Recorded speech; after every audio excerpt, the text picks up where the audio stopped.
વડોદરા જિલ્લાના સાવલી તાલુકાના જૂના સમલાયા ગામ નજીક ફરી એકવાર કેમિકલયુક્ત પાણી છોડવામાં આવ્યું હોવાનો આક્ષેપ સામે આવ્યા છે। સ્થાનિકોના જણાવ્યા મુજબ વરસાદની આડમાં ખાડામાં શંકાસ્પદ કેમિકલયુક્ત પાણી છોડવામાં આવ્યું હતું, જેના કારણે પાણીનો રંગ લાલ દેખાતા ગ્રામજનોમાં ચિંતા અને રોષ ફેલાયો છે। સ્થાનિકોએ આ ઘટનાને કેમિકલ માફિયાઓની ફરી સક્રિયતાનું પરિણામ ગણાવ્યું છે। આ પ્રદૂષિત પાણીથી ખેતી, પશુધન અને પર્યાવરણને ગંભીર નુકસાન થવાની ભીતિ વ્યક્ત કરવામાં આવી રહી છે। જ્યારે અગાઉ પણ આ વિસ્તારમાં આવા પ્રદૂષણના આક્ષેપો સામે આવી ચૂક્યા છે।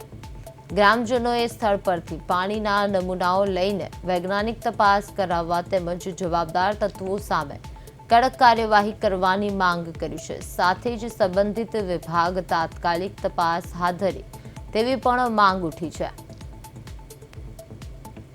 અમે ભેંસો લઈને જઈએ છીએ, આ કેમિકલ છોડ્યું છે, આ કેમિકલ બંધ કરો, અમારી ભેંસો મરી જશે એની જવાબદારી કોણ લેશે? અમારે કાયમ જવાનું, કાયમ અમારી ભેંસો અત્યારે 60-70,000ની અમારે કાયમ ભેંસો મરી જાય તેની જવાબદારી કોણ લેશે? નદી પર રહીને જ જઈએ છીએ અને અમારે નદીની નજીક જ ઘર છે, એટલે અમારે કાયમ રહીને જ જવાનું। તે અમે ભેંસો લઈને જઈએ છીએ, નદીની કિનારે તારીએ છીએ, પાણી પીવે એની જવાબદારી કોણ રાખે છે?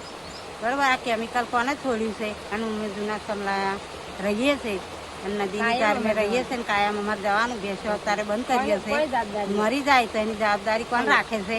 એટલે અમે આ સરપંચને બોલાવીને અમે બતાવ્યું છે। જે મિની નદીમાં કેમિકલયુક્ત પાણી આવે છે તેની રજૂઆત કરી હતી જીપીસીબીના અધિકારીઓને, પણ હજી સુધી કોઈ પણ એક્શન કે કડક કાર્યવાહી કરવામાં આવી નથી। અમારા ગામમાં જે નદીને જોડતો કાંસ છે અને કાંસને આગળ એક ખાડો મોટો કરેલો છે, એ મોટા ખાડામાં ફરીથી કેમિકલ માફિયાઓએ કેમિકલયુક્ત પાણી છોડ્યું છે। અમને એવું લાગી રહ્યું છે કે હજુ પણ અધિકારીઓ ઘોર નિંદ્રામાં છે। અમે આજ રોજ કલેક્ટર ઓફિસે આવેદનપત્ર આપવા અને રજૂઆત કરવા માટે જવાના હોય, જો આજે પણ કોઈ પણ કાર્યવાહી નહીં કરવામાં આવે તો આવનારા સમયમાં અમે ગ્રામજનો સૌ ભેગા મળીને ઉગ્ર આંદોલન કરીશું। આ ખાડામાં જે આજુબાજુ નજીકની કંપનીઓ છે, જે કેમિકલ કંપનીઓ છે, એ કેમિકલ કંપનીઓવાળા માફિયાઓ, કેમિકલ માફિયાઓ એ પાણી છોડી રહ્યા હોય એવું અમને જણાઈ આવે છે।